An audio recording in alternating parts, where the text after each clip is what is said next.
Assalamualaikum warahmatullahi wabarakatuh. Hai, apa kabar semuanya? Semoga sehat-sehat selalu ya. Saya Nabila ingin menyapa kamu di podcast perdana saya nih tentang perilaku manusia dalam perspektif psikologi sosial. Kita semua pasti tahu kalau manusia itu bernegosiasi satu sama lain untuk membentuk interaksi dan harapannya. Nah, di sini untuk lebih jelasnya, saya akan menguraikan satu persatu perspektif dalam psikologi sosial. Yang pertama itu perspektif perilaku atau behavioral perspective. Pendekatan ini awalnya diperkenalkan oleh John B. Watson. Pendekatan ini cukup banyak mendapat perhatian dalam psikologi di antara tahun 1920-an sampai dengan 1960-an. Ketika Watson memulai penelitiannya, dia menyarankan agar pendekatan ini tidak sekedar satu alternatif bagi pendekatan instinktif dalam memahami perilaku sosial, tetapi juga merupakan alternatif lain yang memfokuskan pada pikiran, kesadaran, ataupun imajinasi. Watson menolak informasi instinktif semacam itu yang menurutnya bersifat mistik, mentalistik, dan subjektif. Dalam psikologi objektif, maka fokusnya harus pada sesuatu yang dapat diamati atau observable, yaitu pada apa yang dikatakan dan apa yang dilakukan. Dalam hal ini, pandangan Watson berbeda dengan James dan Dewey, karena keduanya percaya bahwa proses mental dan juga perilaku yang teramati berperan dalam menjelaskan perilaku sosial. Para behavioris memasukkan perilaku ke dalam satu unit yang dinamakan tanggapan atau respons, dan lingkungan ke dalam unit rangsangan atau stimuli. Menurut penganut paham perilaku, satu rangsangan dan tanggapan tertentu bisa berasosiasi satu sama lainnya dan menghasilkan satu bentuk hubungan fungsional. Contohnya, sebuah rangsangan seorang teman datang, lalu memunculkan tanggapan misalnya tersenyum. Jadi seseorang tersenyum karena ada teman yang datang kepadanya.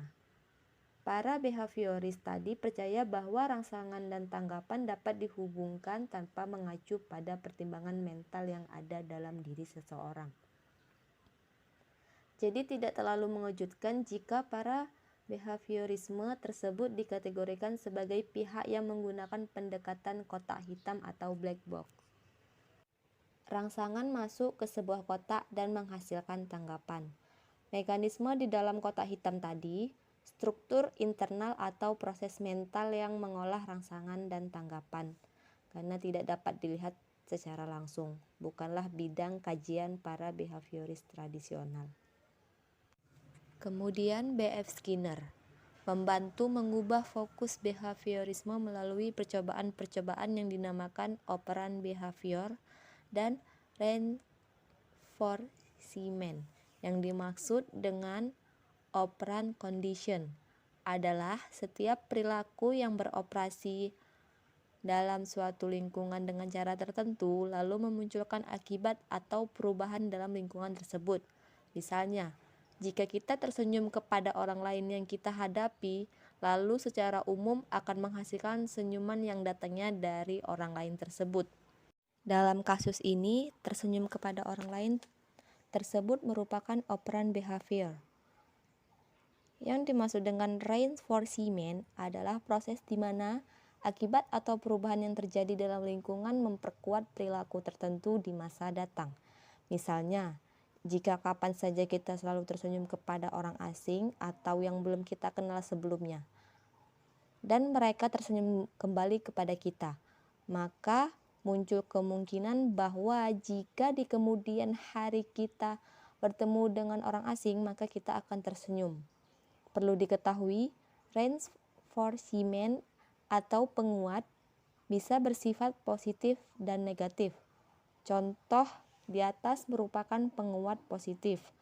Contoh penguat negatif, misalnya beberapa kali pada saat kita bertemu dengan orang asing lalu kita tersenyum dan orang asing tersebut diam saja atau bahkan menunjukkan rasa tidak suka, Maka di kemudian hari, jika kita bertemu dengan orang asing kembali, kita cenderung tidak tersenyum atau diam saja.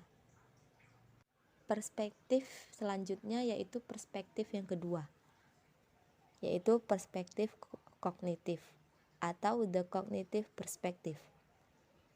Kita telah memberikan indikasi bahwa kebiasaan merupakan penjelasan alternatif yang bisa digunakan untuk memahami perilaku sosial seseorang di samping insting.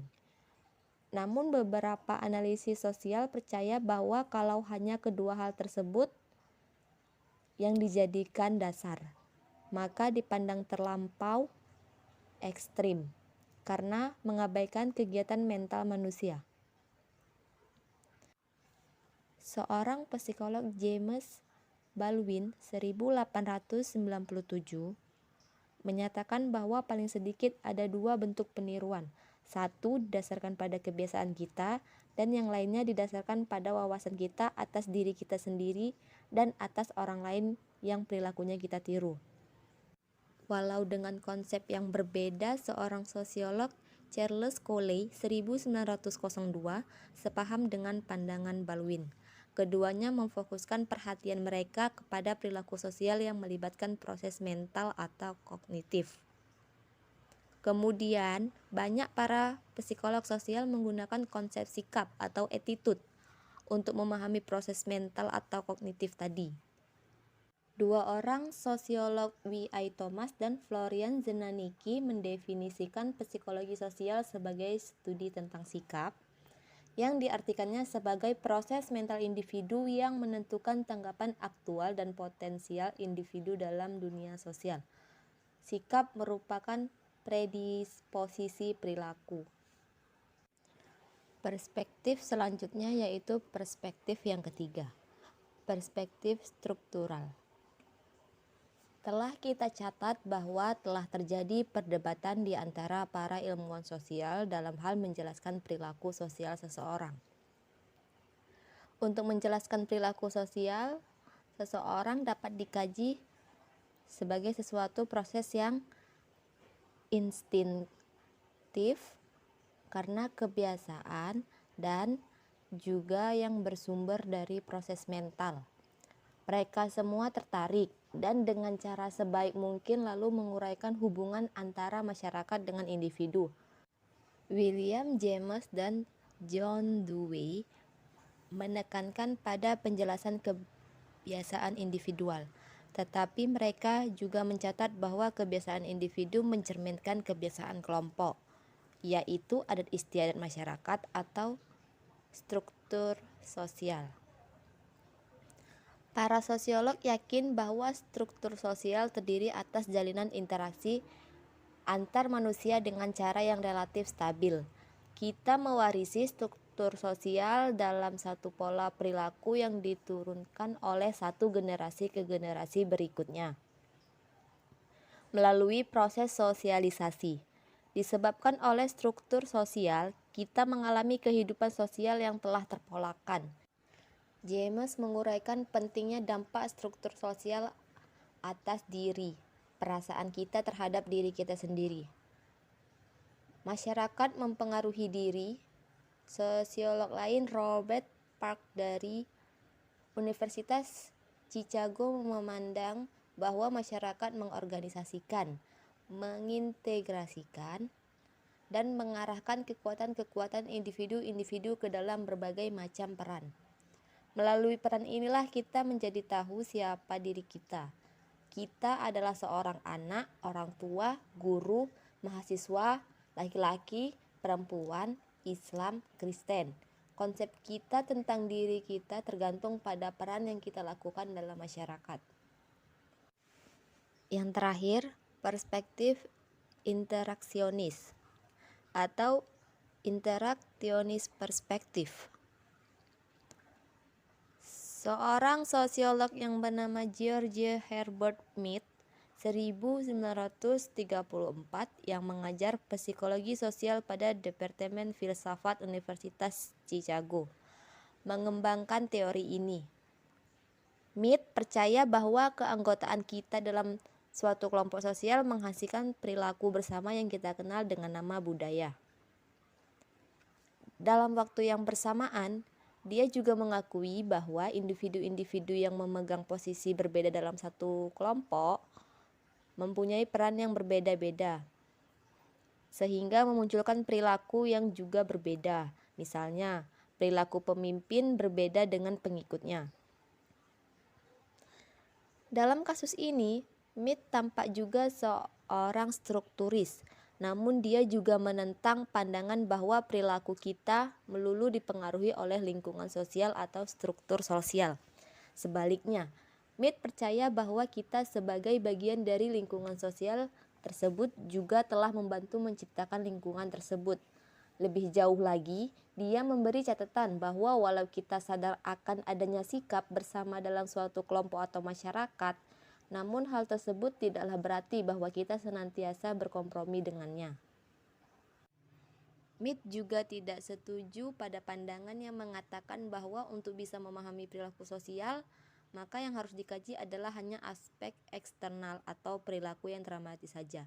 Dia menyarankan agar aspek internal atau mental sama pentingnya dengan aspek eksternal untuk dipelajari, karena dia tertarik pada aspek internal dan eksternal atas dua atau lebih individu yang berinteraksi. Maka dia menyebut aliran perilakunya dengan nama social behaviorisme. Sekian podcast dari saya.